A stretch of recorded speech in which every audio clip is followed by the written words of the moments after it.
أعوذ بالله من الشيطان الرجيم بسم الله الرحمن الرحيم الصلاة والسلام على سيدنا محمد اللهم بارك لنا في شيخنا اللهم بارك لنا في شيخنا اللهم بارك لنا في شيخنا آمين. Donc, concernant Maolay al-Hassan al-Karkari, sa vie, donc on va d'abord parler de sa lignée. Il est le fils, donc il a une lignée de connaissant par Allah jusqu'à Mohammed ibn Qadur al-Wakili, qui lui descend du prophète alayhi salam.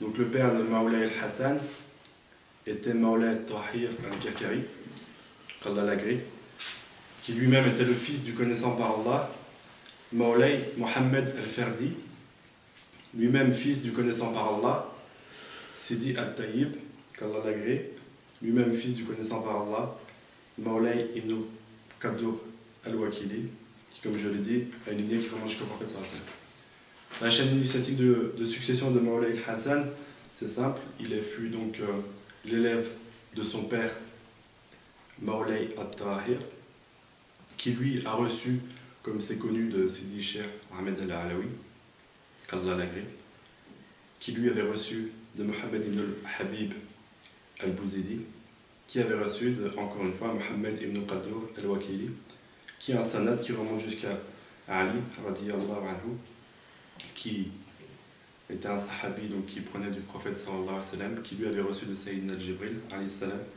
qui avait reçu d'Allah subhanahu wa ta'ala.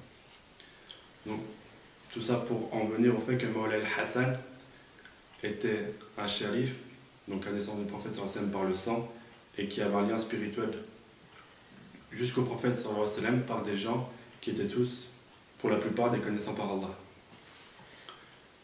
Donc, il est né en 1358 de l'Hégire, ce qui correspond à l'année 1936 de l'ère chrétienne. Il a grandi dans une famille pieuse, la famille de Maolay al-Tahir. Il a donc eu une éducation religieuse. Il a grandi avec les principes de l'islam. Il a participé aux assises de Digle au cours de son père sur les noms et attributs. Donc toute son enfance, son adolescence a été comme ça. Mais malgré ça, il n'avait pas d'intérêt particulier pour la voie spirituelle, pour le cheminement, pour la marifa d'Allah. Le déclic, ce qui lui a fait avoir cette envie-là, ce désir ardent pour son Seigneur, pour connaître Allah, ça a été la khulwa de son frère, Sidi Ahmed, rahimahullah. Sidi Ahmed avait fait donc la khulwa sous la tutelle, sous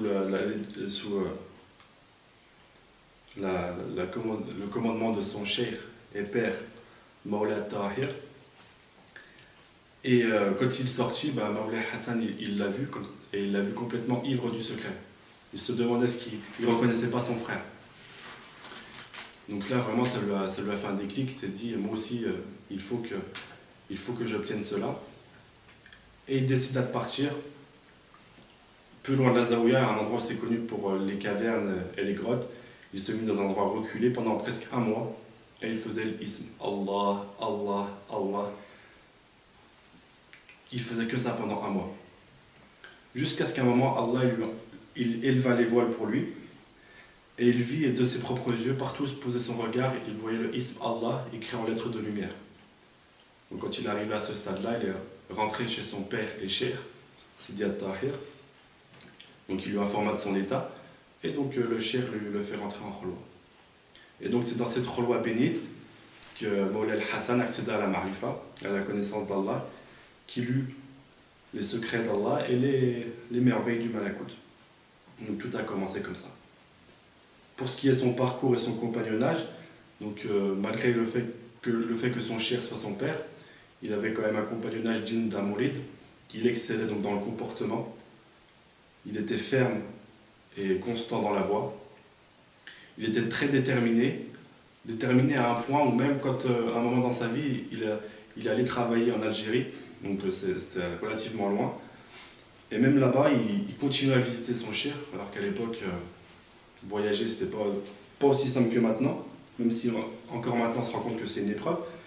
Donc à l'époque, il faisait son dhikr en Algérie, là où il travaillait. Et donc il avait des visions, des mushahadat, il avait des dévoilements, mais il ne comprenait pas, il avait besoin de son cheikh pour les comprendre. Et là, il rentrait, donc dès qu'il avait 2-3 questions comme ça très importantes sur ce qu'il avait vu ou ce qu'il pensait avoir compris, il rentrait auprès de son cheikh, il lui posa ses questions, une fois que c'était fini, il rentrait en Algérie. Et il a fait ça plusieurs fois pendant quelques temps. Donc c'est vraiment pour montrer sa détermination dans la voie.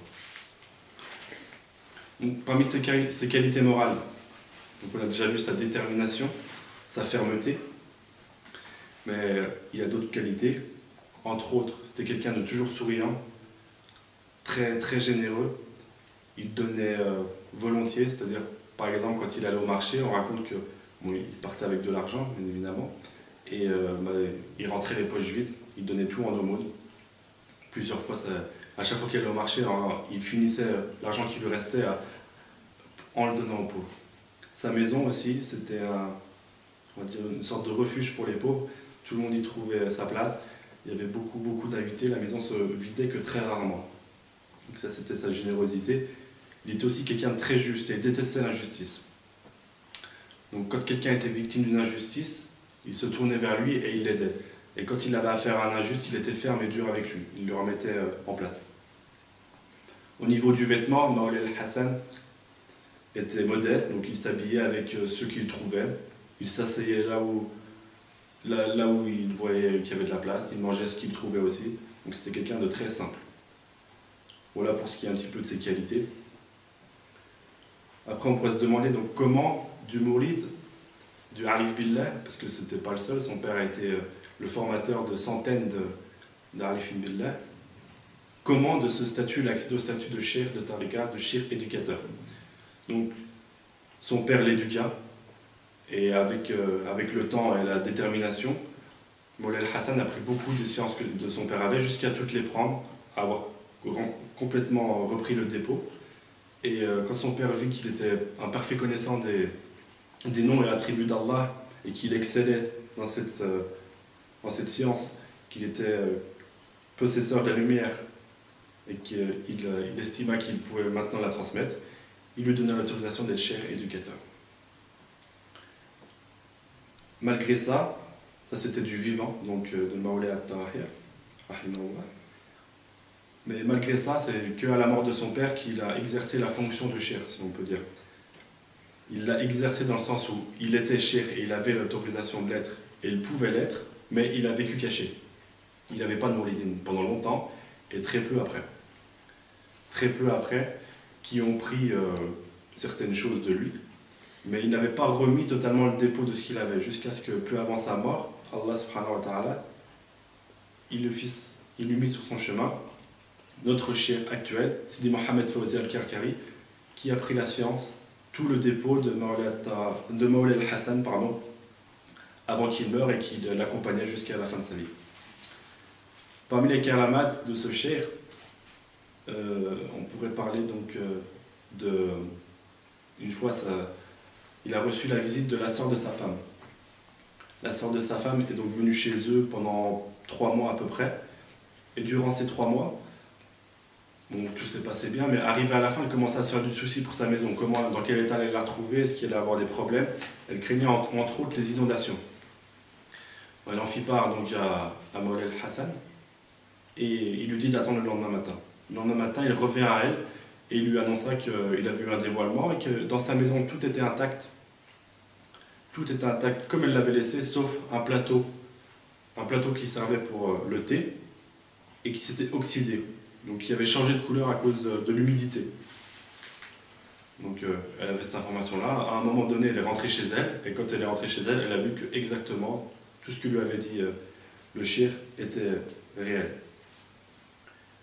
Parmi ces karamats aussi, on pourrait évoquer le fait qu'il a eu, par dévoilement, il a su l'endroit où il serait enterré à l'avance. Donc quand il a vu cet endroit, et quand il a vu donc en mushahada cet endroit, il s'y est rendu et il a prié 2 unités de prière. Donc ça c'est pour les karamats, on pourra en citer d'autres, mais voilà à peu près. Mais la plus grande de ces karamats, ça reste bien évidemment notre cheikh, son élève, c'est Mohamed Fawzi al-Karkari, qui a atteint un maqam dont on a parlé dans l'autre vidéo, le maqam de la Khatmiya.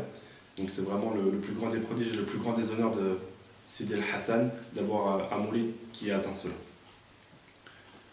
Le décès de Maulay al-Hassan. Donc peu avant sa mort, notre cheikh, Sidi Mohamed Fawzi al-Karkari, qu'Allah le préserve, a été informé du décès de son cheikh, Maulay al-Hassan, par une vision, et il allait informer donc le cheikh de ce qu'il avait vu. Et le cheikh lui dit, Inch'Allah, il en sera ainsi. Et c'est exactement ce qui s'est passé. Donc comment ça s'est passé? Maulay al-Hassan a prié l'Aïcha en groupe. Après avoir fait sa prière, il s'est rendu dans son lit.